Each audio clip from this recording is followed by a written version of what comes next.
जय हिंद साथियों। मैं आशा करता हूँ आप सभी शानदार होंगे और आज काफ़ी इम्पोर्टेंट टॉपिक्स लेकर आया हूँ आपके सामने, जो कि सभी यूपीएससी एस्पिरेंट के साथ साथ सारे पीसीएस स्टूडेंट्स बाकी अदर एग्जाम्स की अगर तैयारी कर रहे हैं तो उनके लिए भी काफ़ी यूजफुल होने वाला है। और आप अपने एंगल से सोचिएगा इस टॉपिक को। और आज का टॉपिक है भारत बंद 9 जुलाई, जो कि कल है ना है। और इसमें जो है हम बहुत सारे पर्सपेक्टिव, बहुत सारे सेगमेंट को कवर करेंगे और कहीं न कहीं आपको उस हिसाब से सोचना है। क्लियर है?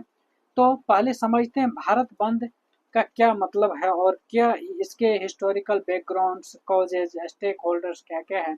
ये सारी चीज़ की हम एक-एक डिटेल बात करेंगे। क्लियर है? तो सबसे पहली बात तो है भारत बंद की अगर बात करें कि है ना, यानी कि नेशन वाइड स्ट्राइक क्या है?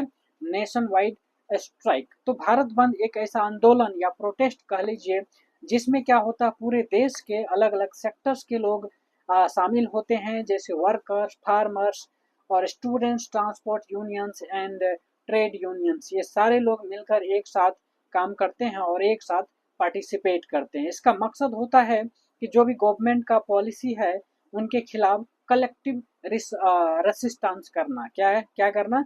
कलेक्टिव रेसिस्टेंस करना या फिर कलेक्टिव रेसिस्टेंस दिखाना। राइट? ये सब चीज़ें हैं। अब इसमें जो है जो मेन चीज़ है नेशन वाइड स्ट्राइक का, तो ये क्या है, जो ये है नेशन वाइड स्ट्राइक या प्रोटेस्ट कह लीजिए उसको, या फिर कह लीजिए कलेक्टिव बार्गेनिंग या फिर सिविल डिसओबीडियंस या फिर इंडस्ट्रियल एक्शंस। ये आप जो है हिस्ट्री पढ़ते हैं, ये सारी चीज़ आपको एक एक करके पता चलता है। राइट? अब देखिए इस जो स्ट्राइक है, ठीक है, इसका फर्क तो पड़ता ही है, समझे। एक स्टेट या सिटी तक जो है इसका लिमिटेड प्रोटेस्ट से कहीं न कहीं है ना भारत बंद और एक मास लेवल पर ये चीज़ फैलता है और लोगों तक जो है उसकी वॉइस या फिर आवाज़ कह लीजिए पहुँचता है और सब एकजुट मिलकर उसमें पार्टिसिपेट करने का कोशिश करते हैं। ठीक है? इसका मतलब होता है वो जो है एक टाइम के बाद एक सर्टेन अमाउंट ऑफ टाइम के बाद जो है एक नेशनल लेवल, ठीक है, नेशनल लेवल तक जो है चीज़ें पहुँच जाती है और कंप्लीट इंटायर इंडिया में ये चीज़ स्ट्राइक होना स्टार्ट हो जाता है। राइट? तो इसमें हम बात करते हैं जो 2025 का कॉन्टेक्स्ट है और बैकग्राउंड है वो क्या है।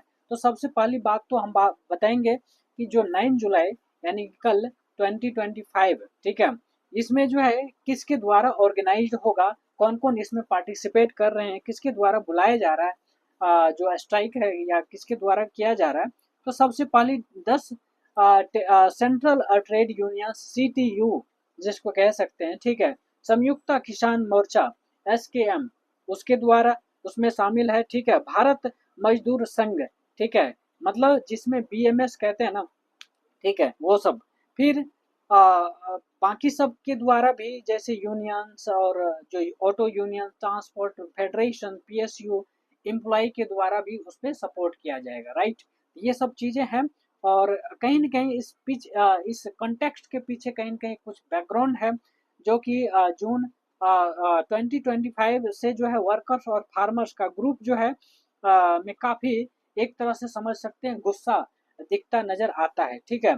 और जो कुछ रिसेंट गवर्नमेंट रिफॉर्म्स को लेकर है ना लोगों में गुस्सा है, लोगों में डिप्रेशन जैसे फीलिंग्स है और गट्स जैसे चीज़ें हैं। ठीक है? ये रिफॉर्म्स जो है मेनली कुछ है, जैसे लेबर कोड रिफॉर्म्स है। क्या है? लेबर कोड रिफॉर्म्स है। और इस कोड क्या कहते हैं, इसमें जो है जो पुराने लेबर लॉज को रिप्लेस कर रहे हैं उसको लेकर, समझे। और जो एमएसपी गारंटी लॉ की एब्सेंस दिखता है। फिर प्राइवेटाइजेशन ऑफ पीएसयू, बहुत सारे पीएसयू को प्राइवेटाइजेशन करने की बात किया जाता है, तो उसको लेकर, समझे। फिर rising inflation and price rise, ये सब है ना, धीरे धीरे जो इन्फ्लेशन बढ़ रहा है और चीज़ों की प्राइस जो है हाई हो जाती है और बढ़ जाती है। और dilution of social security schemes, किसी किसी तरह का सोशल सिक्योरिटी नहीं है ना, इस टाइप से। तो उस टाइप से और धीरे धीरे उसकी रिड्यूस हो रही है। इन सब चीज़ों को लेकर जो है ना कहीं न कहीं गुस्सा दिखता है। और जून जून के एंड तक में काफ़ी सारे मीटिंग्स हुए हैं, जिसमें कि ट्रेड यूनियंस ने डिसाइड किया है कि अब सिर्फ और सिर्फ क्या कहते हैं सिंबॉलिक प्रोटेस्ट से काम नहीं चलेगा।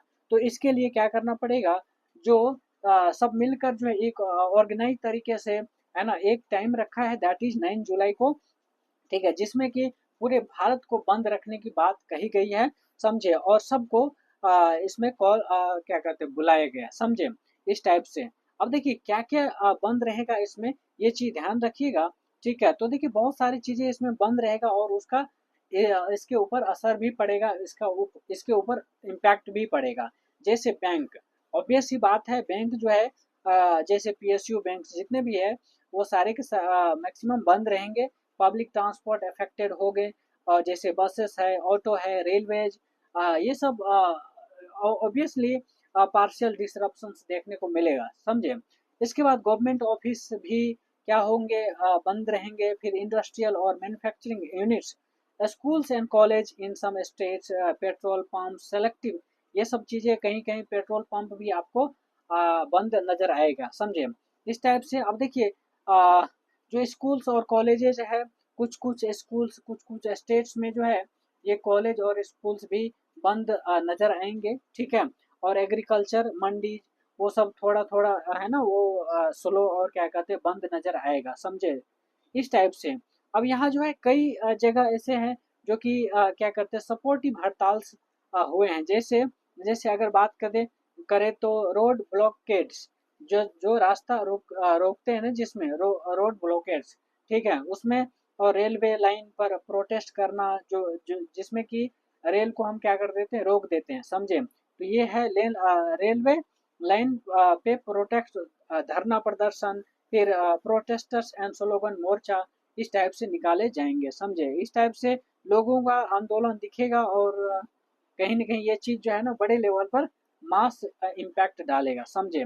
अब देखिए बात करेंगे major stakeholders in Bharat bandh के अंदर, तो क्या क्या है। भारत बंद का एजेंडा जो है तभी पावरफुल बनता है जब जब क्या है मल्टीपल स्टेक होल्डर्स इन्वॉल्व होते हैं, ऑब्वियसली, है ना, जब मल्टीपल्स जो स्टेक होल्डर्स है जब पार्टिसिपेट करेंगे तो कहीं ना कहीं इसका जो है इम्पैक्ट देखने को मिलेगा। यहाँ हम देखते हैं कि कुछ क्या कहते हैं बंद के मेजर स्टॉक होल्डर्स जो है उसको हम बात करेंगे। जैसे सेंट्रल ट्रेड यूनियंस होता है सीटीयू, ठीक है, यह वो यूनियंस है जो नेशन लेवल पर क्या करते हैं इंडस्ट्रियल और सर्विस सेक्टर्स के वर्कर्स को क्या करते हैं रिप्रेजेंट करते हैं, क्या करते हैं रिप्रेजेंट करते हैं। जैसे आप बात कर लीजिए INTUC की, या फिर AITUC की, या फिर CITU, या HMS, AITUC, ठीक है, या TUCC, या TUCC, इस टाइप से सेवा, LLPF, ये सब जितने भी है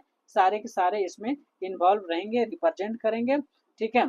तो UTUC इस टाइप से। तो independent federation, bank, insurance, telecom, ये सब जो है सबके सब क्या रहेंगे इन्वॉल्व रहेंगे।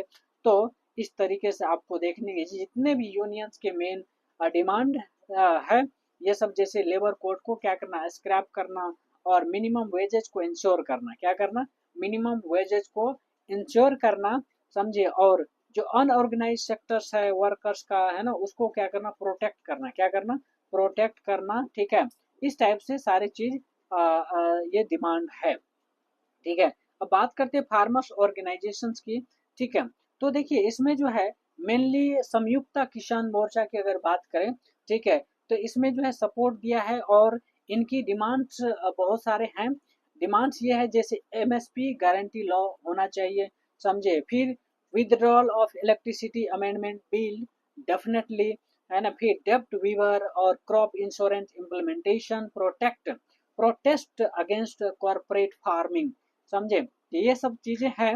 अब बात करेंगे ट्रांसपोर्ट एंड ऑटो यूनियंस की, तो देखिए इसमें बहुत सारे जो ट्रांसपोर्ट और ऑटो ऑटो यूनियंस है उसमें देखने को मिल जाएगा। जैसे ऑटो रिक्शा ड्राइवर्स, ठीक है, ऑटो रिक्शा ड्राइवर्स, ट्रकर्स, उसके बाद railway workers, state state transport employ, जितने भी है वो सब के सब इसमें इन्वॉल्व होते हुए नजर आएंगे, समझे। इन्होंने अपने ग्रीवांसेस दिखाए हैं, राइजिंग फ्यूल प्राइसेस और जितने भी प्राइवेटाइजेशंस को लेकर उनके अगेंस्ट बात करने की बात कही गई है।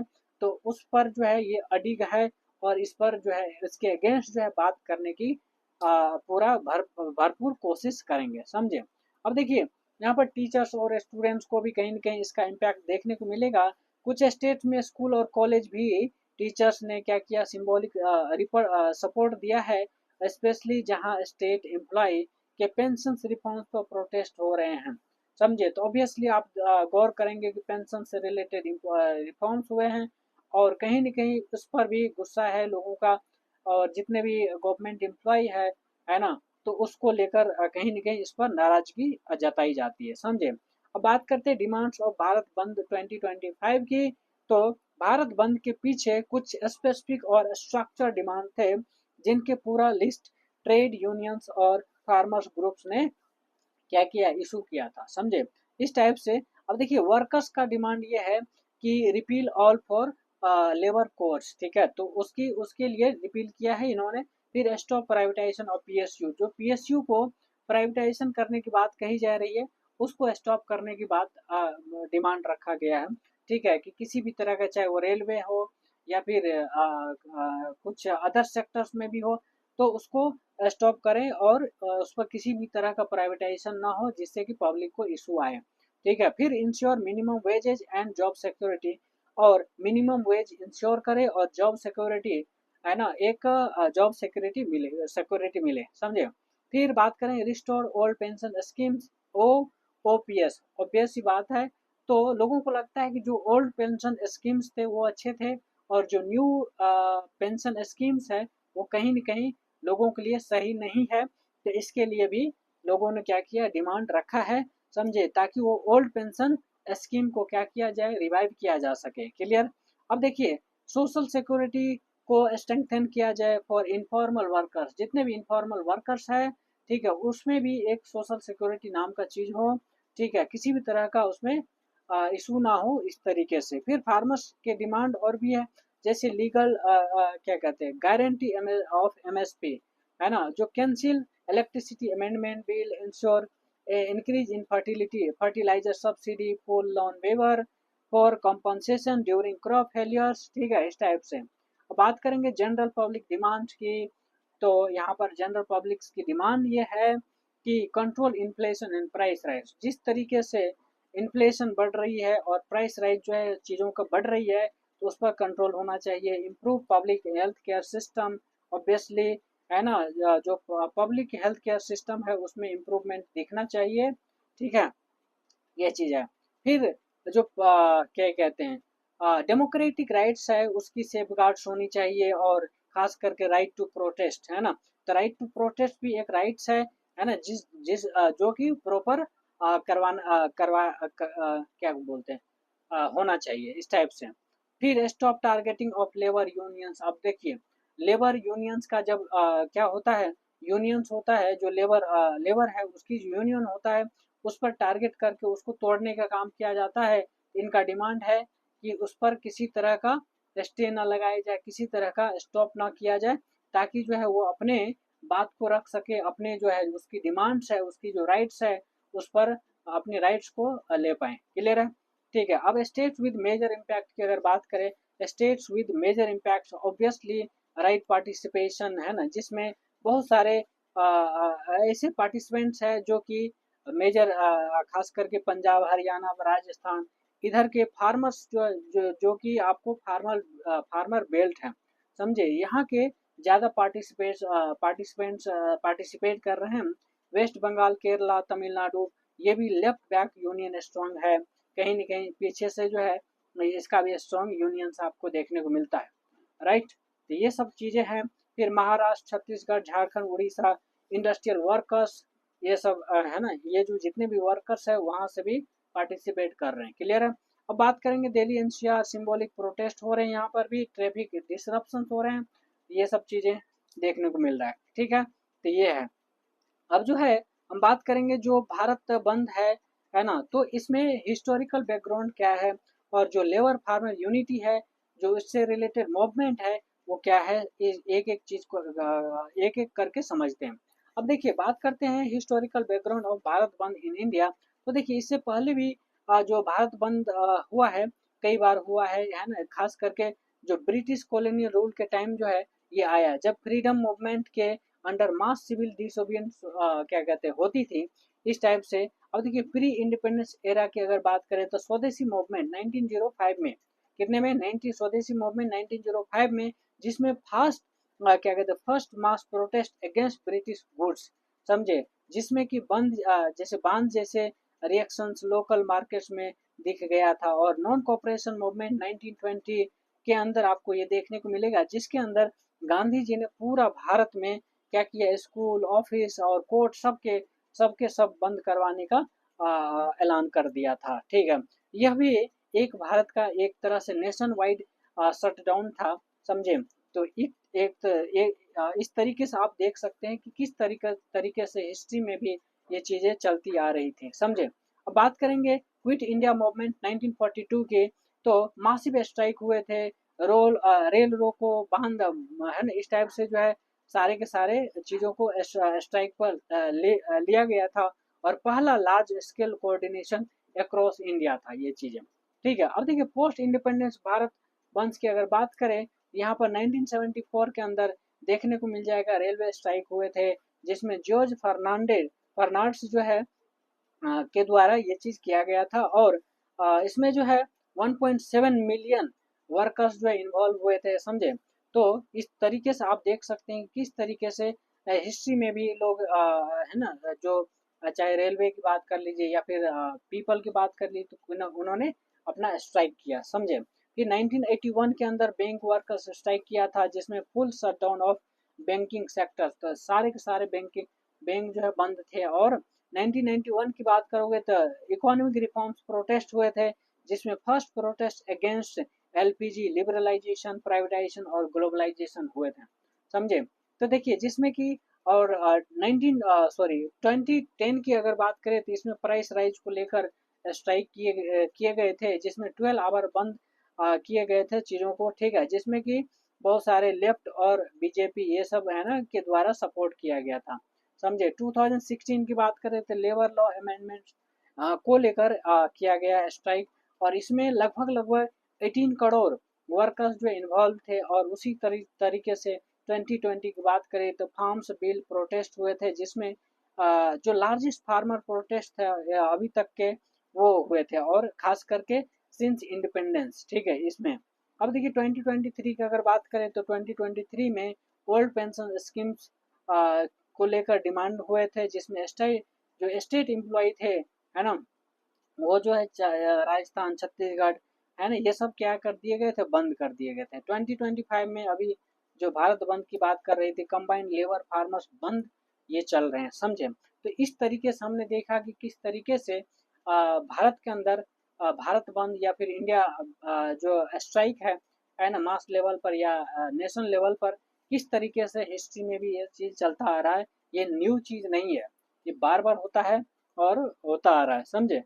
अब देखिए इसके पीछे जो है क्या चीजें है, जैसे मास मोबिलाइजेशन होता है, समझे। तो मास मोबिलाइजेशन में क्या होता है, तो एक तरह से एक कह सकते हैं पावरफुल डेमोक्रेटिक टूल्स है, जो जिसमें क्या करते हैं कलेक्टिव डिसेंट होता है। क्या होता है, कलेक्टिव डिसेंट होता है। कलेक्टिव डिसेंट का मतलब हो गया, अगर कोई पॉलिसी है और वो पॉलिसी जो है सही तरीके से इम्प्लीमेंट नहीं हो रहा है, लोगों को फिट नहीं कर रहा है, तो डिसेंट जो है लोगों की तरफ से दिखेगा, और ये मास लेवल पर जब दिखेगा, that is called mass mobilisation. और उसके तहत जो है एक तरह से डेमोक्रेटिक टूल कह सकते हैं, जिसमें कि कलेक्टिव डिसेंट देखने को मिलता है।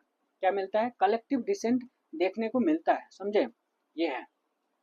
अब बात करते हैं डेमोक्रेटिक राइट टू प्रोटेस्ट की, तो protect under article 19 clause 1 and 19 clause 1 B of Indian constitution, ये देता है राइट टू प्रोटेस्ट की, ठीक है।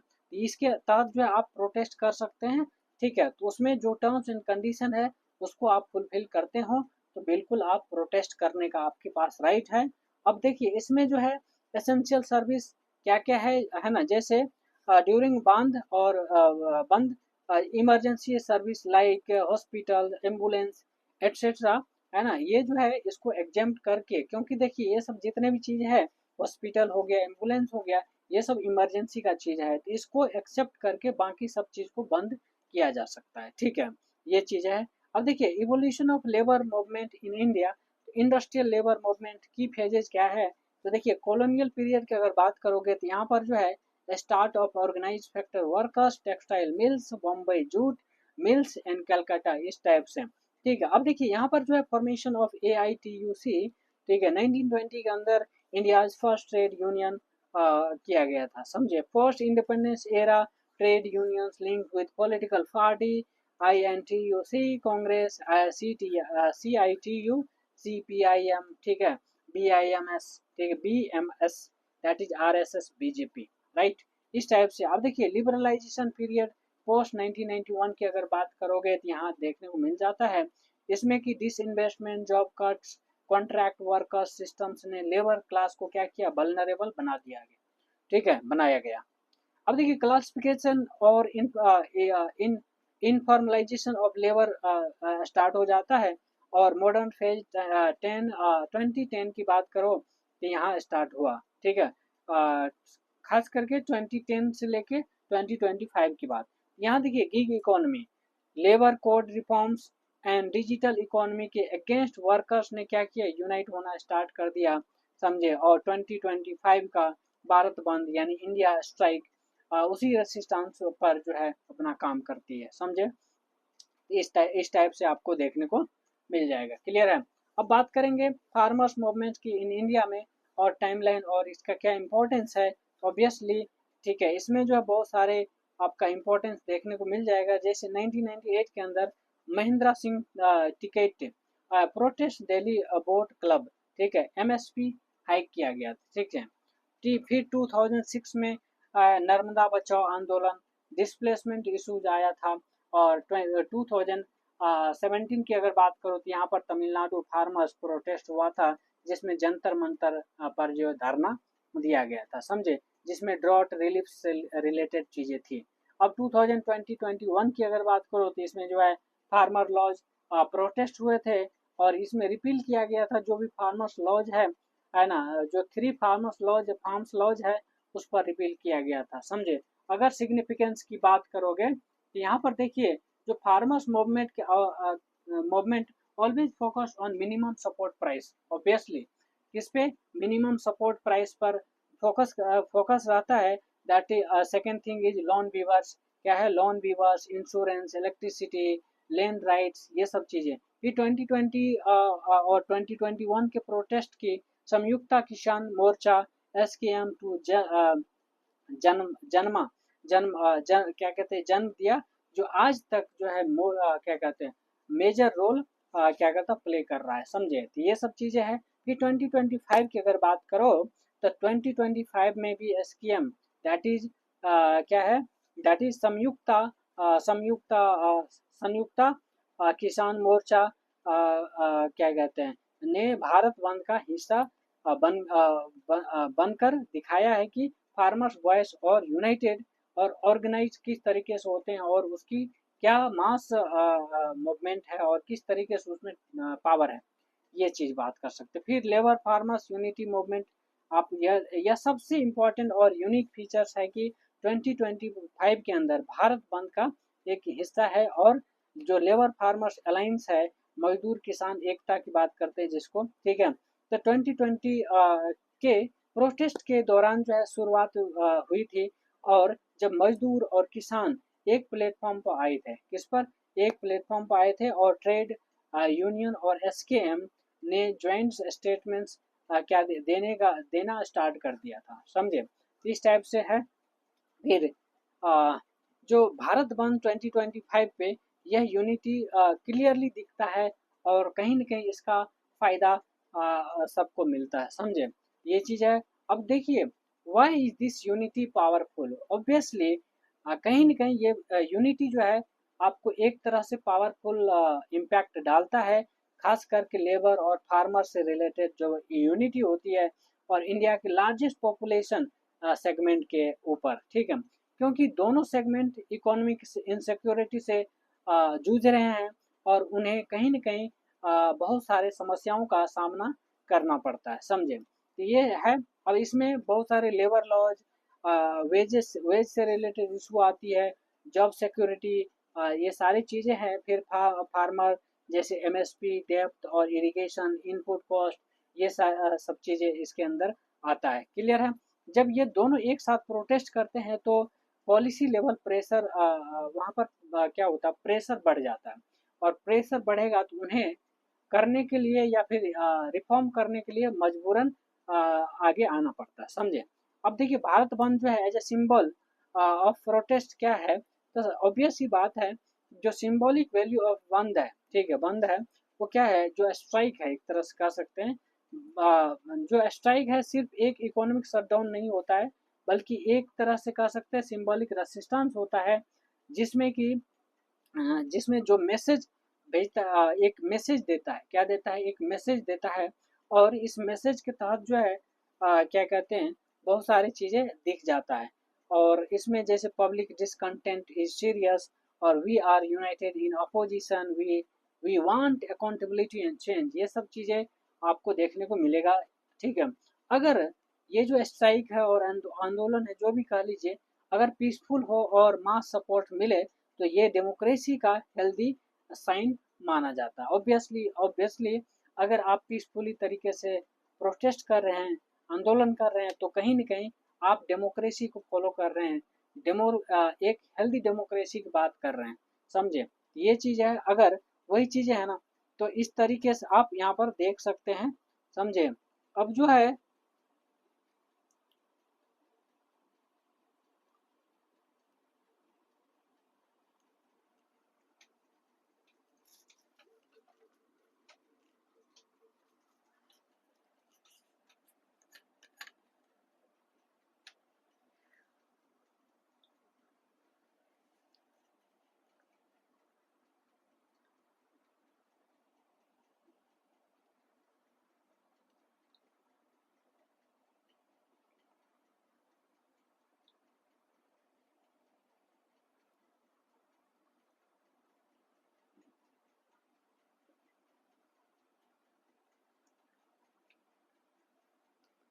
ओके, अब जो है भारत बंद यानी इकोनॉमिक इम्पैक्ट क्या होगा इसका, ठीक है। तो इसमें हम देख जो इकोनॉमिक की बात, जहाँ तक बात है, तो ऑब्वियस सी बात है, कहीं ना कहीं उसका इम्पैक्ट तो देखने को मिलेगा। तो इसका मतलब ये होता है कि पूरे देश का शटडाउन है, और कहीं ना कहीं इससे इकोनॉमी के ऊपर असर पड़ेगा, ठीक है। और जो भी सेक्टर्स है, डायरेक्टली और इनडायरेक्टली इकोनॉमी के सेक्टर पर इम्पैक्ट पड़ेगा, ठीक है। और क्या क्या पड़ेगा, जीडीपी लॉस होना है, ठीक है, एम्प्लॉयमेंट डिसरप्शंस है, फिर आपको देखने को ट्रांसपोर्ट और लॉजिस्टिक इम्पैक्ट पड़ेगा, फिर पब्लिक सेक्टर लूज करेगा, फिर informal sector vulnerability, investment sentiments, ये सब चीज़ें आपको देखने को मिलेगा। तो इस चीज़ को हम एक एक करके, इसका जो भी इम्पैक्ट होगा, एक एक करके हम समझाते हैं क्या क्या इम्पैक्ट होगा। तो ऑब्वियसली अगर इकोनॉमिक इम्पैक्ट की बात करें, तो किसी इवेंट जैसे बंद हो गया, या डिजास्टर आता है, या फिर स्ट्राइक होता है, तो उसके वजह से क्या होता है, प्रोडक्शन, कंजम्पशन और बिजनेस, या फिर एम्प्लॉयमेंट और जीडीपी की बात कर लीजिए, तो जीडीपी पे पड़ने वाले बहुत सारे पॉजिटिव या नेगेटिव इफेक्ट पड़ता है, ठीक है। पॉजिटिव और नेगेटिव इफेक्ट पड़ता है कहीं ना कहीं, समझे। अब देखिए क्या पड़ेगा इसका पॉजिटिव और निगेटिव इफेक्ट, तो कहीं ना कहीं इस स्ट्राइक का economic impact, short term losses होंगे, लॉन्ग टर्म सेंटिमेंट्स होंगे, और जो अपॉर्चुनिटी कॉस्ट है, कहीं ना कहीं वो आपको देखने को मिलेगा, समझे। तो देखिए अब जीडीपी लॉस की अगर बात करो, ड्यू टू भारत स्ट्राइक, या फिर स्ट्राइक की वजह से, मूवमेंट की वजह से, आंदोलन की वजह से, तो कहीं ना कहीं जीडीपी लॉस, ठीक है।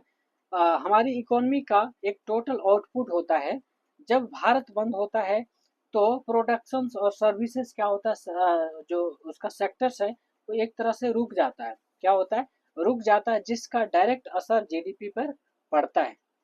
डायरेक्ट असर असर जो है आपको जीडीपी के ऊपर पड़ेगा, और यहाँ पर जो है जीडीपी लॉस देखने को मिलेगा, क्लियर है। चाहे वो मैन्युफैक्चरिंग सेक्टर की बात कर लीजिए, ट्रांसपोर्ट लॉजिस्टिक की बात कर लीजिए, रिटेल मार्केट्स की बात कर लीजिए, बैंकिंग इंश्योरेंस की बात कर लीजिए, टूरिज्म, ट्रेवल, अदर इनफॉर्मल जितने भी सेक्टर है, कहीं ना कहीं उसमें लॉस आपको देखने को मिलेगा। अब बात करते हैं एम्प्लॉयमेंट डिसरप्शंस की, तो ऑब्वियसली टाइप्स ऑफ, यहाँ पर बहुत सारे टाइप्स ऑफ एम्प्लॉयमेंट होते हैं, कहीं ना कहीं वो डेली जो उस पर इम्पैक्ट पड़ता है, जैसे डेली वेजेज वर्कर्स जो होते हैं, उसके constructions, vendors, delivery boys, factory labours, सबका सब का रोज क्या कहते हैं, रोज का जो काम धंधा है वो कहीं न कहीं खत्म हो जाता है। क्या होता है, काम धंधा कहीं न कहीं खत्म हो जाता है। क्लियर है? ये चीज़ है। अब इस पर जो है कहीं न कहीं कॉन्ट्रैक्ट एम्प्लॉयी है ना, इसके ऊपर भी कहीं न कहीं आपको इम्पैक्ट होता हुआ नज़र आता है।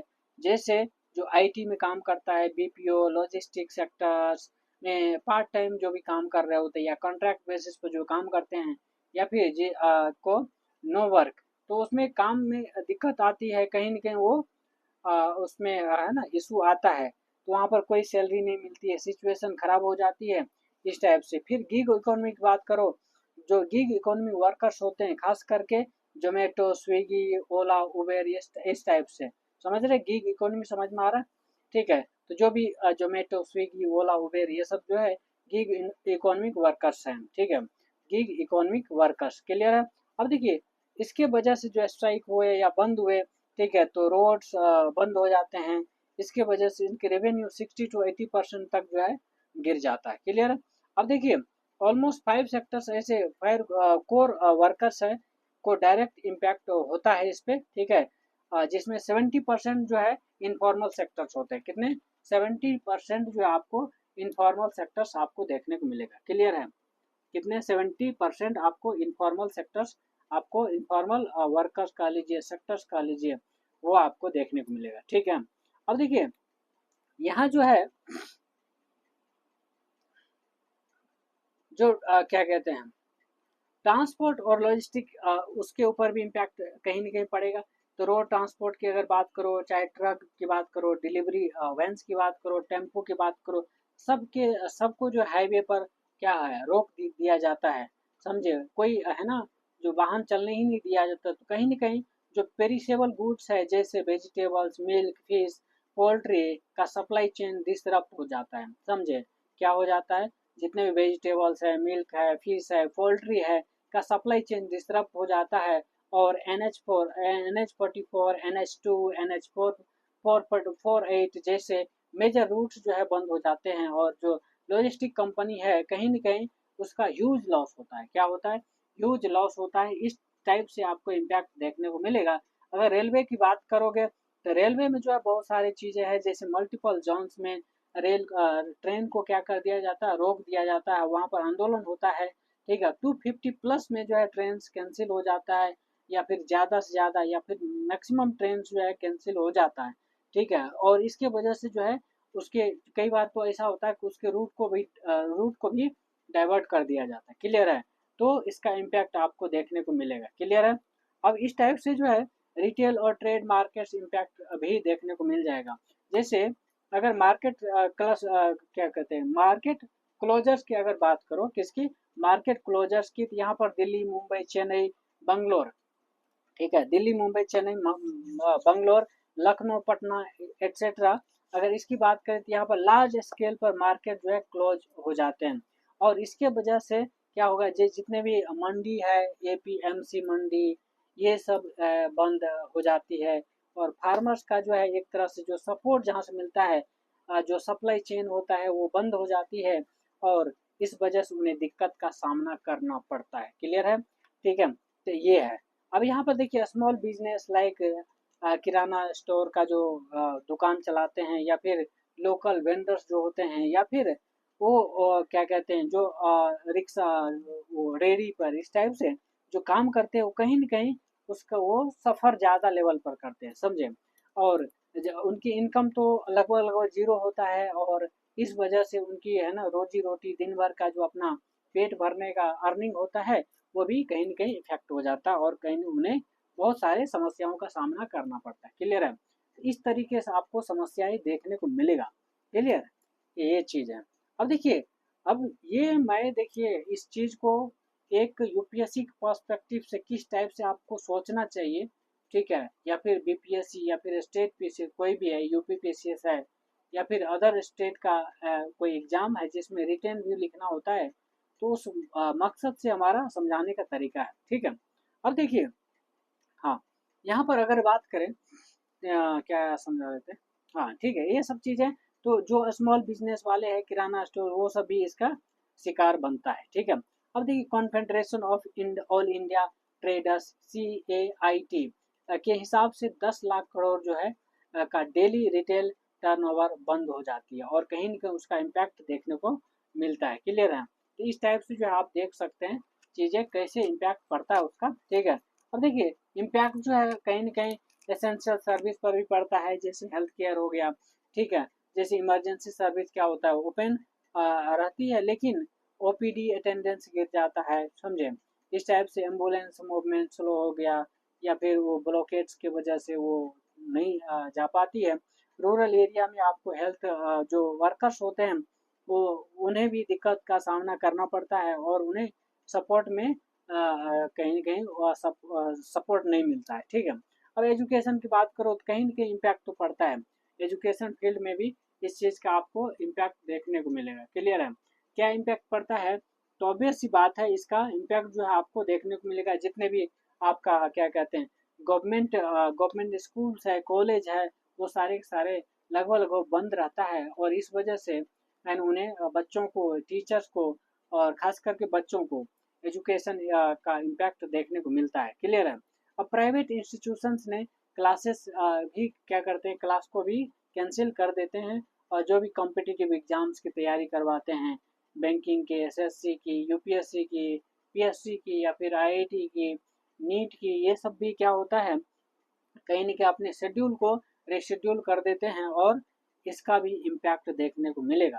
तो कहने का मतलब प्राइवेट से लेके आपको गवर्नमेंट तक का भी इसका इम्पैक्ट देखने को मिलेगा। ठीक है, अब देखिए पब्लिक सेक्टर की बात करो और गवर्नमेंट रेवेन्यू कहीं न कहीं लॉस होता है, जैसे टैक्स रेवेन्यू इम्पैक्ट हो जाता है, GST कलेक्शन बंद कई बंद की वजह से जो है ऑलमोस्ट गिर जाता है। ठीक है, तो ये हो जाता है कई बार, है ना, वो चीज़ देखने को मिलता है। फिर पेट्रोल डीजल इसका सेल जो है कम हो जाता है, जिसके वजह से एक्साइज ड्यूटी कलेक्शन जो है गिरता है, समझे। तो कहीं ना कहीं इसका इम्पैक्ट जो है आपको देखने को मिलता है। क्लियर? अब जैसे PSU है, PSU इम्पैक्ट होता है ना, जैसे बैंक, पब्लिक सेक्टर बैंक्स में क्या होता है, काम ऑलमोस्ट पूरी तरह से क्या हो जाता है, ध्वस्त हो जाता है और इसके वजह से जैसे चेक क्लियरेंस हो गया या फिर कैश डिपॉजिट हो गया, लोन प्रोसेसिंग सब रुक जाता है। तो कहीं ना कहीं इसका इम्पैक्ट तो पब्लिक PSU पर भी पड़ता है। ठीक है, LIC, BSNL, ONGC जैसे जितने भी PSU सेक्टर में कंपनी है, ठीक है, उसके अटेंडेंस 40% से भी नीचे गिर जाता है और इसकी वजह से कहीं ना कहीं उसका फाइनेंशियल से लेके सब कुछ इम्पैक्ट पड़ता है। ठीक है, अब बात करते हैं इनफॉर्मल सेक्टर्स, जो कि मोस्ट इफेक्टेड रहता है और इसमें जो है व्हाट इज पहले समझना पड़ेगा जो कि इनफॉर्मल सेक्टर्स को। ठीक है, ये जो वो सेक्टर्स होते हैं जिसमें कोई फिक्स सैलरी नहीं होती है, जॉब सिक्योरिटी नहीं होता है और कोई भी सोशल बेनिफिट्स आपको नहीं मिलता है, चाहे हेल्थ हो गया या फिर PF वगैरह मिलता है, वो सब चीज़ भी यहाँ पर नहीं मिलता है। और इसमें बहुत सारे लोग आते हैं, जैसे स्ट्रीट वेंडर होते हैं, रिक्शा पुलर्स होते हैं, डेली वेज कंस्ट्रक्शन वर्कर्स होते हैं, डोमेस्टिक वर्कर्स होते हैं।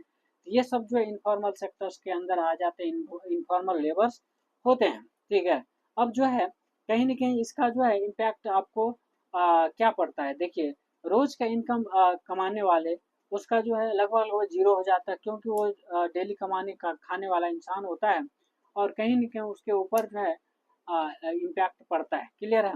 अब देखिए जब इसकी बात करोगे तो इसमें कोई कंपनसेशन या रिकवरी नहीं होता है, फिर पुअर हाउस होल्ड पर डायरेक्ट असर पड़ता है, ये सब चीज़ें आपको देखने को मिल जाएगा। और यहाँ पर जो है अगर बात करें कि इन्वेस्टर और सेंटिमेंट्स, ठीक है, कहीं ना कहीं मार्केट रिएक्शंस इसको इसमें देखने को मिलेगा। तो जो स्ट्राइक है और उसके वजह से जो बंद रहता है का कोई डायरेक्ट इफेक्ट जो है स्टॉक एक्सचेंज पर नहीं होता है, लेकिन वॉलेटिलिटी बढ़ जाती है। ठीक है, और इन्वेस्टर गाइड जो कॉन्फिडेंस होता है टेम्पररली अफेक्टेड होता है, समझे, specially in sectors like logistic और बैंक एंड क्या कहते हैं FMCG में। ठीक है, और 9 जुलाई 2025 को जो निफ्टी 50 क्लोज हुआ है 0.7% डाउन हुए हैं और सेंसेक्स फेल डाउन हो गए हैं 415 से पॉइंट से। क्लियर है?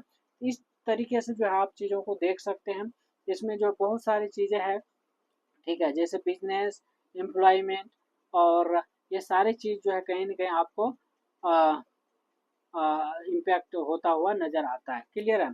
अब जो है हम बात करेंगे जो पॉलिटिकल इम्पैक्ट है क्या है? ठीक है? तो देखिए कहीं न कहीं इसका इम्पैक्ट जो है आपको पॉलिटिकल इम्पैक्ट भी मतलब पॉलिटिकल पर भी पड़ता है। जैसे जहाँ भारत बंद का इकोनॉमिक साइड इम्पोर्टेंट है, उसी तरीके से पॉलिटिकल इम्पोर्टेंट भी है इसका।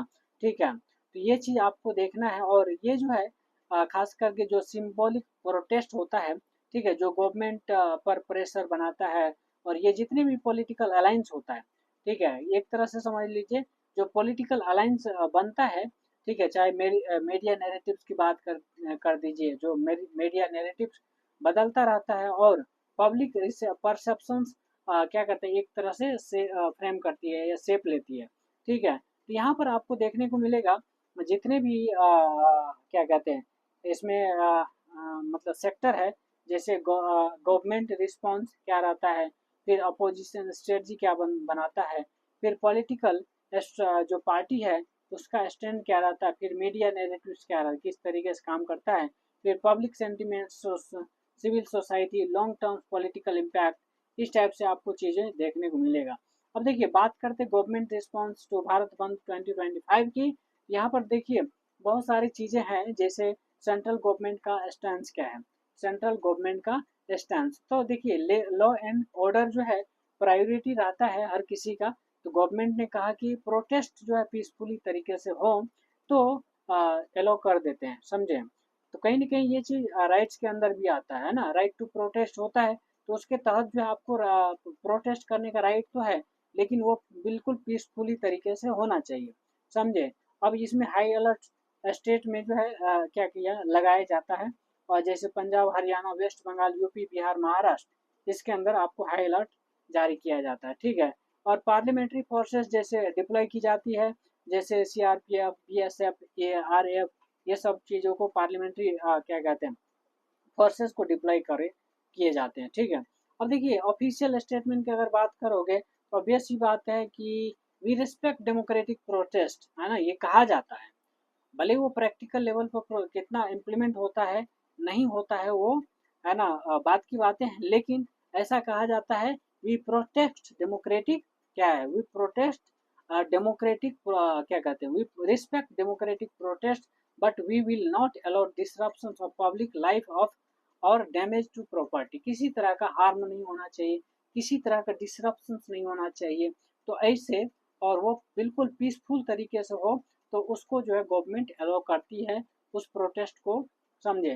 फिर जो है इमरजेंसी मेजर्स की अगर बात करो, सेक्शन 144 क्या है, सेक्शन 144 के तहत जो है इम्पोज किया जाता है एक सेंसिटिव एरियाज को, ठीक है।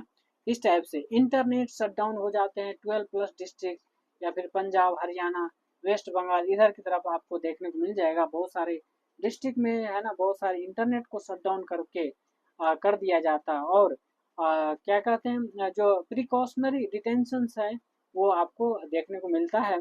तो कहीं ना कहीं ये चीज़ प्रिवेंटिव डिटेंशन के तहत जो है यहाँ पर चीज़ें आती है। अब देखिए बात करेंगे अपोजिशन स्ट्रेटजी क्या रहता है, तो ऑब्वियसली यहाँ पर जो है अपोजिशन जो पार्टी है उसका भी कुछ न कुछ स्टैंड आपको देखने को मिलेगा, ठीक है। जैसे पीपल्स मूवमेंट का लेवल जो है कहीं न कहीं वो देखने को मिलता है, यूनाइटेड प्लेटफॉर्म्स बनाया जाता है और बहुत सारे पॉलिटिकल पार्टी जो है उसमें ज्वाइन होते हैं, समझे। और farmers union, trade unions, students union, Dalit organisation, इस टाइप से जो है वहाँ पर कहीं न कहीं आपको देखने को मिलेगा, क्लियर है। अब बात करेंगे लीडर और स्टेटमेंट्स की, ठीक है, जो लीडर्स का स्टेटमेंट्स रहता है वो किस तरीके से रहता है। अब देखिए जैसे राहुल गांधी या फिर और भी अलग अलग पार्टी है एंड ममता बनर्जी या फिर और भी अरविंद केजरीवाल, ठीक है, अलग अलग जो अपोजिशन पार्टी है, ठीक है, उनके अलग अलग स्टेटमेंट्स होते हैं, ठीक है। तो जैसे Rahul Gandhi, this is not a just a ban bandh, this is a Bharat voice, है ना, उनका ये कहना है कि ये केवल भारत बंद नहीं है बल्कि ये भारत का क्या है, आवाज है, भारत की वॉइस है, ठीक है। फिर उसी तरीके से ममता बनर्जी का कहना है कि farmers and workers are not alone, West Bengal stands with them, ठीक है। तो कहती है कि ममता बनर्जी की फार्मर्स और वर्कर्स जितने भी है वो अकेला नहीं है, बल्कि हम उसके साथ खड़े हैं, हम उसके साथ निभाएंगे और हम उसको सपोर्ट करेंगे, समझे। इस टाइप से उसी तरीके से केजरीवाल का कहना होता है, protest is the right of every Indian. Protest जो है एवरी इंडियन का क्या है, राइट्स है, समझे। इस तरीके से सब पॉलिटिकल पार्टी का अपना अपना स्टेटमेंट्स निकल कर आता है, ताकि जो है वह जो पार्टी में है उसके ऊपर असर पड़े, उसके ऊपर एक पॉजिटिव इम्पैक्ट देखने को मिले, समझे। इस टाइप से आपको देखने को मिलेगा, क्लियर है। अब देखिए यहाँ पर जो है एक कोalition पॉलिटिक्स देखने को मिलेगा, समझे। इसी को कहा जाता है कोalition पॉलिटिक्स, मतलब कि बहुत सारे पॉलिटिकल पार्टी, चाहे वो अपोजिशन का हो या फिर फेवर में हो, ठीक है। तो जब कई सारे पार्टी एक साथ मिलकर जो फेवर पार्टी है उसके अगेंस्ट या फिर उसके जो क्या कहते हैं लेबर मजदूर है उनके सपोर्ट में अगर एक साथ आते हैं, that is called coalition politics, ठीक है। ये सिर्फ कहा जाता है कोलिशन पॉलिटिक्स। कहीं ना कहीं वो सब मिलकर जो है एक पावरफुल पार्टी को है ना उसका पॉजिटिव इम्पैक्ट दिलवाते हैं, समझे।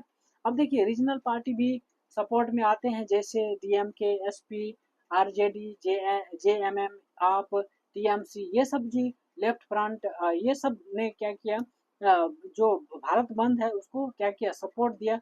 और एक तरह से सदर्न स्टेट्स में जो भारत बंद की बात करते हैं तो मेजर इफेक्ट जो है खास करके पॉलिटिकल मोबिलाइजेशन के थ्रू ये चीज आया है, समझे, और उसको सपोर्ट किया गया है, समझे। तो इस तरीके से आपको चीजें देखने को मिलता है। तो यहाँ जो है पॉलिटिकल पार्टी का स्टैंड कहीं न कहीं आपको सपोर्ट देखने को मिलेगा, कहीं न कहीं पॉलिटिकल पार्टी का, और जो अपोजिशन है उसका भी। तो जो पार्टी में है, जो पार्टी में नहीं है, तो दोनों की तरफ से कहीं न कहीं वो चीज़ देखने देखने को मिलेगा। जैसे आप बीजेपी की अगर बात करिए, ठीक है, तो बीजेपी जो है स्टैंड्स ऑन भारत बंद पर अगर इसकी बात करें तो इन्होंने अपोज किया, ठीक है। और रिमार्क्स ये है कि प्रोटेस्ट जो है पब्लिक हरासमेंट है। इनका कहना है कि जो प्रोटेस्ट है एक तरह से पब्लिक हरासमेंट है, समझे। तो कांग्रेस है ना के द्वारा सपोर्ट किया गया, और उन्होंने कहा कि ये जो है जनता की आवाज़ है, इंडिया की वॉइस है, ठीक है। This is the voice of India, this is the voice of all people of India. इस टाइप से उन्होंने कांग्रेस यानी कि राहुल गांधी का कहना होता है, समझे। उसी तरीके से आप भी अपना स्टेटमेंट देता है, और वो भी अपना इस प्रोटेस्ट को क्या करता है, सपोर्ट करता है। सपोर्ट ये करता है कि उनका कहना है कि कोऑर्डिनेटेड विद यूनियंस, हम सबका यूनियंस में कोऑर्डिनेट करना चाहिए, सपोर्ट करना चाहिए, एक दूसरे के एकजुट होके उन्हें हमें क्या करना चाहिए, एक सक्सेसफुल बनाना चाहिए, ठीक है। फिर टीएमसी भी सपोर्ट करती है। टीएमसी की कहना है प्रोटेस्ट जो है इन पार्लियामेंट, ये पार्लियामेंट के अंदर भी होना चाहिए। किसके अंदर, प्रोटेस्ट जो है पार्लियामेंट के अंदर भी होना चाहिए, और ये जायज है, समझे। फिर लेफ्ट फ्रंट का कहना है, और ये कहीं ना कहीं स्ट्रांगली सपोर्टेड है, समझे। और इनका कहना होता है कि जो स्ट्रीट टू पार्लियामेंट प्रोटेस्ट होना चाहिए, मतलब गली से लेके पार्लियामेंट तक जो है क्या होना चाहिए, प्रोटेस्ट होना चाहिए, ताकि जो पार्टी में है उसके कान खुले और उस पर एक्शन ले, उस पर पॉजिटिव इम्पैक्ट है ना देखने को मिले, समझे। उसी तरीके से बीएसपी, एसपी, आरजेडी, जेडीयू, ये जितने भी है सबने सपोर्ट किया, और कहा कि वो वोटेड जो है पॉलिटिकली होनी चाहिए, ठीक है ना। इस टाइप से फिर शिवसेना, यूबीटी एंड इन्होंने भी सपोर्ट किया, और कहा कि रीजनल सपोर्ट जो है मुंबई के अंदर ये जरूरी है, तो मुंबई की तरफ से ये सपोर्ट मिलेगा, ठीक है। तो इस टाइप से आप देखेंगे। फिर इसमें जो मीडिया नैरेटिव्स भी है, फ्रेमिंग, अब ये क्या है, टीवी जो अलग अलग चैनल्स है, टीवी चैनल्स, ठीक है, उनका भी कुछ ना कुछ अपना रोल्स है, और कहीं ना कहीं वो रोल्स बहुत बड़े लेवल पर काम करता है। जैसे टीवी न्यूज चैनल्स की अगर बात करो, तो जो मेन स्ट्रीम हिंदी मीडिया है, जैसे जो रिपोर्टिंग करते हैं, जैसे चैनल्स कॉल्ड बंद, anti national disruptions, other said necessary resistances. तो कहना है कि ये जो है नेसेसरी रेसिस्टेंसेस है, ठीक है, ये है। उसके बाद जो है कुछ इंग्लिश मीडिया, इंग्लिश चैनल वाले ये कहते हैं कि जो फार्मर्स इशूज है इकोनॉमिक एंगल से देखना चाहिए, सिविल डिसोबीडियंस इस तरीके से, समझे। तो ये NDTV, the wire, the scroll, ये सब जो है जो इस चीज़ को कवर करते हैं मास लेवल पर, ठीक है। और इम्फेसाइज डालते हैं पीपल्स वॉइस के ऊपर, मतलब जो है जो पीपल्स की वॉइस है उसके ऊपर जो है कहीं ना कहीं उसके आवाज़ बनकर खड़ा हो रहा है, समझे। ये है। फिर उसी तरह से प्रो गवर्नमेंट चैनल्स भी है, जैसे पॉलिटिकल स्टंट और क्या कहते हैं traffic jams, loss to economy, इस टाइप से इन सब चीज़ों पर फोकस किया जाता है। अब बात करेंगे पॉलिटिकल कंसेप्ट की, तो मीडिया कई बार क्या होता है बायस हो जाता है और उसका एजेंडा जो है कहीं न कहीं थ्योरी क्रिएट करने में रहता है, समझे। सेटिंग थ्योरी इस टाइप से जो है आपको देखने को मिलेगा। अब बात करेंगे पब्लिक सेंटिमेंट्स की, किसकी, पब्लिक सेंटिमेंट्स की। यहाँ जो है बहुत सारी चीज़ जो है ना पब्लिक क्या कहते हैं पब्लिक सेंटिमेंट और सिविल सोसाइटी रिएक्शंस आपको देखने को मिलेगा। जैसे अर्बन वर्किंग क्लास है ना, जैसे इरके by disruptions in metro cities, farmers, labours and short solidarity and dissatisfaction, समझे। फिर middle class divided, some supported the cause and other hated the inconvenience। फिर सिविल सोसाइटी एंड एनजीओ की भी इसमें रोल रहता है एंड उन्होंने क्या किया कि जो बहुत सारे है ना जो पब्लिक स्टेटमेंट है उसको इशू करता है और जो राइट टू प्रोटेस्ट है उसको क्या करता है सपोर्ट करता है। फिर जो है अगर बात करें ह्यूमन राइट्स की, जो ग्रुप ऑफ कंडेम्ड डिटेंशंस है तो उसकी डिमांड करता है ह्यूमन राइट्स की। और जो स्टूडेंट्स यूनियन है क्या कहते हैं बहुत सारी यूनिवर्सिटी के थ्रू या फिर कैंपस के थ्रू, जैसे बड़े बड़े university JNU, DU, BHU, AMU, इन सब जगहों पे, ठीक है, तो कहीं ना कहीं देखने को मिलेगा। तो इसी को हम कहेंगे सिविल रेसिस्टेंसेस, क्या कहेंगे, सिविल रेसिस्टेंसेस। अब देखिए यहाँ पर जो है इसका इम्पैक्ट जो है लॉन्ग टर्म्स के लिए देखने को मिलेगा। और पॉसिबिलिटी क्या दिखेगा, तो 2026 में इलेक्शन जो है, इलेक्शन में बंद भारत का इशू के ऊपर जो है पोल एजेंडा बन सकता है और जो रूलिंग पार्टी है उसके अगेंस्ट मोबिलाइज और वोटर बेस क्रिएट हो सकता है। जो फार्मर्स जो फार्मर प्रोटेस्ट है उसका रिवाइवल हो सकता है और बंद भारत का जो है एक तरह से pen India character opposition unity वो क्या कर सकता है बूस्ट कर सकता है, समझे। ये है। अब इस तरीके से हमने सारी चीज़ लगभग लगभग कवर किया है। और भी चीज़ें हैं उसको भी हम कवर करते हैं ताकि आपको एक डिटेल ओवरव्यू मिले, समझे। और ये इम्पोर्टेंट भी है, समझे।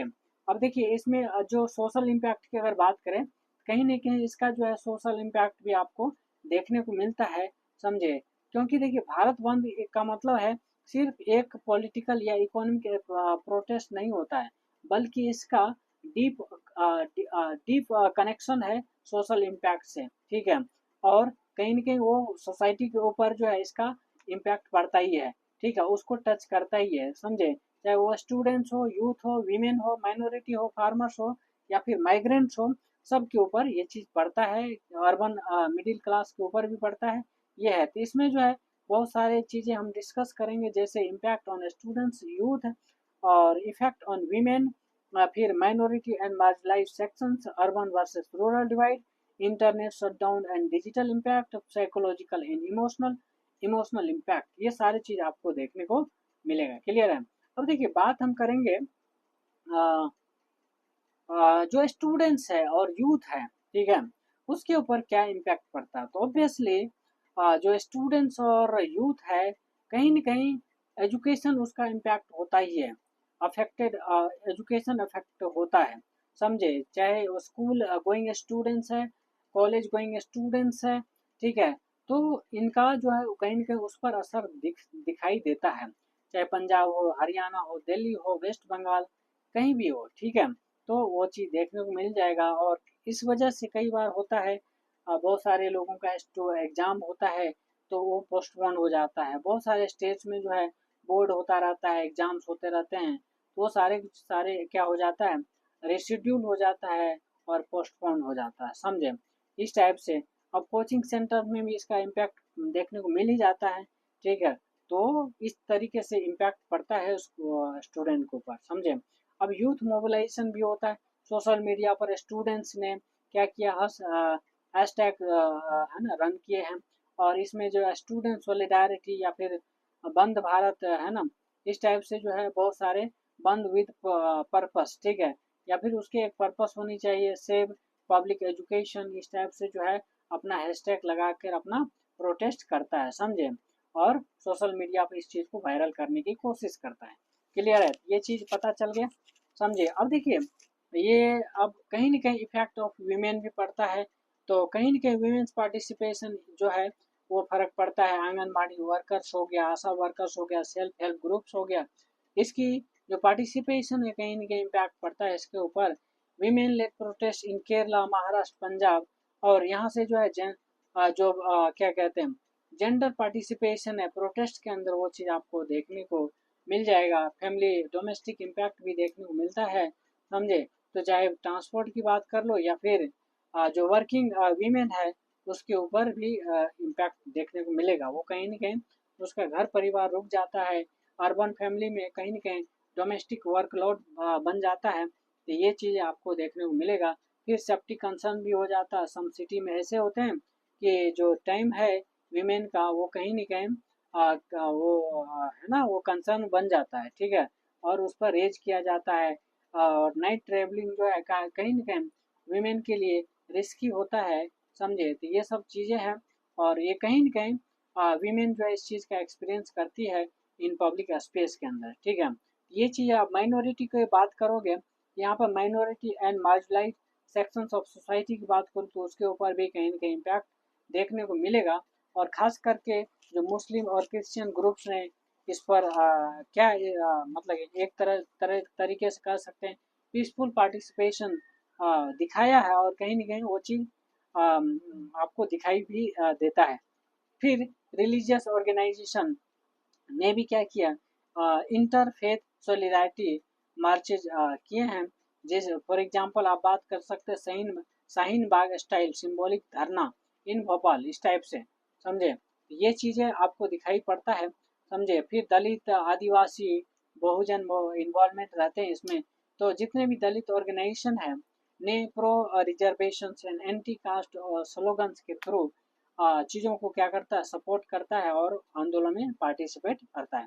फिर ट्राइबल बेल्ट की बात करोगे, झारखंड, उड़ीसा, छत्तीसगढ़, यहाँ पर भी लैंड राइट्स इशू को लेकर हाईलाइट करता है चीज़ों को, ठीक है, ठीक है। फिर रिस्क ऑफ टारगेटिंग, ऑब्वियस सी बात है, कुछ जगहों पर है ना कुछ जैसे कास्ट कम्युनिटी बेस्ड जो है टेंशन बढ़ जाता है ना, और या इस वजह से इसीलिए लोकल एडमिनिस्ट्रेशन जो है काफ़ी सेंसिटिव हो जाता है, और जो एरिया होता है काफ़ी सेंसिटिव एरिया बन जाता है, जिसके वजह से जो क्या कहते हैं टाइट विजिल है ना रखा जाता है, ठीक है। ये है। अब देखिए अर्बन वर्सेस रूरल डिवाइड ये हो जाता है। तो जो अर्बन इंडिया है, अर्बन एरिया में जो है आपको ये चीज़ें सब चीज़ें बंद हो जाता है, समझे, और उसका इफेक्ट जो है मिक्स तरीके से आपको देखने को मिलेगा। और ऑफिस, मॉल्स, मेट्रो कहीं ना कहीं उससे अफेक्टेड होता है, और मिडिल क्लास को जो रिसेंटमेंट भी देखने को मिलता है इस टाइप से। और ये चीज़ जो है आपको देखने को मिलेगा, और कहीं ना कहीं ये इसका जो है नतीजा भी आपको देखने को मिल जाता है। तो ये चीज़ जो है आपको कहीं ना कहीं इम्पोर्टेंट बन जाता है, समझे। अब रूरल इंडिया की बात करो तो रूरल बेल्ट्स में जो है इसका जो है ज़्यादा इंटेंस सपोर्ट था रहता है, और फार्मर्स यूनियन, पंचायत ग्रुप्स और विलेज लेवल SHG ने इस चीज़ को क्या किया, मास लेवल पर ऑर्गेनाइज किया है। रूरल पॉपुलेशन ने बांध को क्या किया, इस स्ट्राइक को अपना स्ट्रगल समझा है, और उसके हिसाब से जो रूरल पॉलिटिकल कॉन्शसनेस है वो चीज़ बढ़ाने की कोशिश किया है। फिर इंटरनेट शटडाउन और डिजिटल इम्पैक्ट आपको देखने को मिलता है। कहीं न कहीं डिजिटल क्या कहते हैं डिजिटल इंडिया इंटरप्टेड होता ही है, ठीक है। ये सब चीज़ें हैं, तो कहीं न कहीं बहुत सारे सिटीज़ में इंटरनेट शटडाउन कर दिया गया है, ठीक है। तो ये चीज़ है। अब कहीं न कहीं देखिए स्टूडेंट के ऊपर ऑनलाइन क्लासेस कैंसिल हो जाता है, समझे। फिर डिजिटल बैंकिंग अफेक्टेड होता है, ई-कॉमर्स, डिलीवरी ये सब डिले हो जाता है, समझे। तो कहीं न कहीं यहाँ जो है नेटवर्क डिसरप्शंस और प्रोटेस्ट कंट्रोल ये चीज़ आपको दिखाई पड़ता है। अब देखिए डाटा राइट्स एंड प्रोटेस्ट की अगर बात करोगे, यहाँ देखिए सिविल सोसाइटी ने प्रोटेस्ट किया है कि against banquet blanket digital bans, ठीक है, इस टाइप से। समझे। तो ये चीज़ आप UN styles statements on right to internet access आए हैं, और मीडिया में खास करके ये चीज़ मीडिया में आपको दिखाई पड़ता है। ठीक है, अब देखिए कहीं ना कहीं ये साइकोलॉजिकल इमोशनल इम्पैक्ट भी पड़ता है। डेली जो वेजेज वर्कर्स है, स्टूडेंट्स है, स्मॉल शॉपकीपर्स है, या फिर मेंटली कहीं ना कहीं एग्जॉस्ट हो जाता है ड्यू टू अनसर्टेनिटी। क्या होगा नहीं होगा ये सोच कर जो है उसके दिमाग में टेंशन क्रिएट हो जाता है। क्लियर है, टेंशन क्रिएट हो जाता है। ठीक है, तो कहीं ना कहीं सोशल इम्पैक्ट पड़ता है, सोशल कन्वर्जन चेंज हो जाता है। कैफे, कॉलेज, ग्रुप्स, ये सब जो है, ऑटो, टैक्सी, सब जो है बंद हो जाता है। तो इसमें कहीं ना कहीं इमोशनल कनेक्ट बना रहता है। आज भी, आज सिर्फ प्रोटेक्ट नहीं बल्कि एक आवाज़ है, और एक तरह से डायलॉग चल रहे होते हैं। ठीक है, तो अब यहाँ पर इमोशनल यूनिटी भी होना चाहिए, है ना। बंद ये जो स्ट्राइक है, भारत स्ट्राइक, ठीक है, लोगों को क्या किया, कलेक्टिव एम्पैथी जगाई है, और खास करके फार्मर्स के लिए, जॉब सीकर्स के लिए, पब्लिक वर्कर्स के लिए। ठीक है, और कलेक्टिव कॉन्शसनेस होना जरूरी है, समझे। तो इस तरीके से चीज़ें चलता है। ठीक है, अब जो है हम बात करेंगे। ठीक है, अब यहाँ पर जो है बहुत सारी चीज़ें हैं, इसका फ्यूचर इम्प्लीकेशंस क्या देखने को मिलेगा, और यूपीएससी के हिसाब से भी इसको एनालिसिस करके हम बताएंगे। ठीक है, तो कहीं ना कहीं ये चीज़ जो है ना, एक दिन का प्रोसेस नहीं रहता है, बल्कि इसमें बहुत सारे टाइम खर्च हो जाते हैं, और नेशनल लेवल पर अवेकनिंग बढ़ाने के लिए इसमें एक मास लेवल पर लोगों की ज़रूरत होती है, और हमें टाइम देना पड़ता है, समझे। कहीं ना कहीं ये सबसे ज़रूरी चीज़ हो जाती है, सबसे जवाब जरूरी सवाल हो जाते हैं, सबसे जरूरी क्वेश्चन बन जाता है कि हम इससे क्या सीख सकते हैं, और इसका लॉन्ग टर्म इफेक्ट क्या होगा, और इसको यूपीएससी और अदर एग्जाम के एस्से और इंटरव्यू में किस तरीके से यूज कर सकते हैं, समझे। तो कहीं ना कहीं आपको अपने एंगल से जिस भी चीज़ का तैयारी कर रहे हैं उसके हिसाब से आपको सोचना पड़ेगा, समझे। तो ये चीज़ है, तो यहाँ बहुत सारी चीज़ें आपने देखा है, चाहे पॉलिसी इम्प्लीकेशंस की बात करो, या फिर इलेक्टोरल पॉलिटिक्स की बात करो, उसकी रूल्स की बात करो, या फिर एसए में जो जिस टाइप से क्वेश्चन पूछा जाता है, और यहाँ पर एसए में किस तरीके से रेलेवेंस हो सकता है, उसके हिसाब से सोच सकते हो। ठीक है, और उसके हिसाब से आप मॉडल आंसर भी तैयार कर सकते हो। क्लियर है, ये चीज़ आपको देखने को मिलेगा।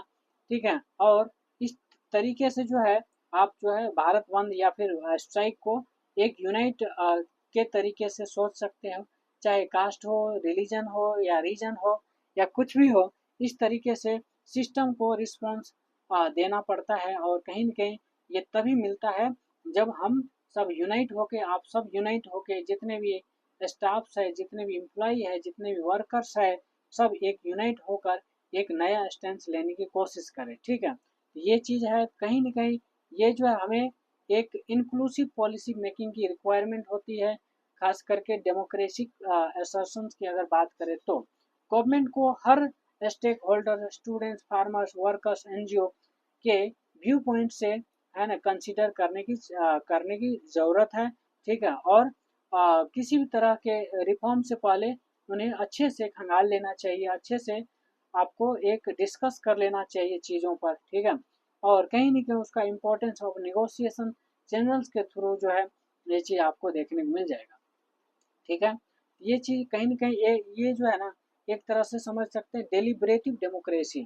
ठीक है, डेलिब्रेसी क्या कहते हैं, डेलिब्रेटिव डेमोक्रेसी का मतलब है कि जिससे जो जो स्ट्राइक है उसको क्या किया जा सके, अवॉइड किया जा सके, और हर लेवल पर स्ट्रॉन्ग कंस्टिट्यूटिव प्रोसेस की ज़रूरत हो।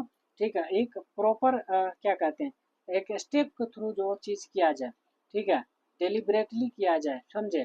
अब देखिए यहाँ पर relevance of digital India, real India, किस तरीके से बैलेंस हम उसको कर सकते हैं।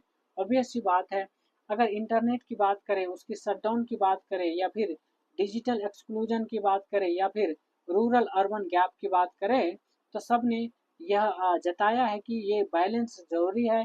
इंक्लूसिव टेक्नोलॉजिकल इंफ्रास्ट्रक्चर कितनी ज़रूरी है, ये सबको पता चल गया होगा। ठीक है, ये चीज़ है। फिर पब्लिक अवेयरनेस भी बूस्ट करना पड़ेगा, चाहे वो स्टूडेंट्स हो, हाउस वाइफ हो, वर्कर्स हो, या फिर कोई भी एम्प्लॉय हो, सबको इस चीज़ को समझने की ज़रूरत है, उसको फील करने की ज़रूरत है, समझे। और एक होता है सिविल पॉलिटिकल कल्चर, वो डेवलप करने की ज़रूरत है, समझे। ये चीज़ आपको देखने को मिलेगा, क्लियर है। इस तरीके से हमने एक एक चीज़ को, है ना, हर एंगल से सोचा, है ना, चाहे वो इलेक्टोरल पॉलिटिक्स हो, या फिर इलेक्शंस के इम्पैक्ट हो, या फिर पॉलिटिकल मैनिफेस्टो, सब एक एक एंगल से हमने इसको सोचा है और इसको एक अपना व्यू पॉइंट दिया है। आपका क्या सोचना है, आपका क्या व्यू पॉइंट है, आप ज़रूर से कमेंट के थ्रू बता सकते हैं, ठीक है। और आप अपने फ्रेंड सर्कल में सर्कुलेट कीजिए हर किसी को। ये जो है एक तरह से केवल लेक्चर नहीं है, बल्कि एक अवेयरनेस का, एक हर किसी को ये चीज़ जो है ना, एक लेबर के पास भी जाना चाहिए, एक जो है मजदूर के पास, क्या कहते हैं, फार्मर के पास भी जाना चाहिए, हर एम्प्लॉय के पास जाना चाहिए, चाहे वो बैंक में एम्प्लॉय हो, या फिर रेलवे में हो, या फिर पुलिस में हो, या किसी भी एंगल, किसी भी सेक्टर में अगर काम कर रहे हो, तो हर एम्प्लॉय के पास जाना चाहिए। ये आपकी रिस्पॉन्सिबिलिटी है कि आप जो है एक अवेयर सिटीजन होने के नाते आप दूसरों को भी क्या करें, अवेयर करने के काम करें, ठीक है। तो इस तरीके से हमने हर एंगल से सोचा, यूपीएससी के एंगल से भी, एक स्टूडेंट के एंगल से भी, एक फार्मर के एंगल से भी, और किस तरीके से इस चीज़ को किया जाए, है ना, हर चीज़ को हमने एक एक करके डील किया है, क्लियर है। और इस तरीके से हम इस यहाँ पर चीज़ों को ख़त्म करते हैं। Thank you so much.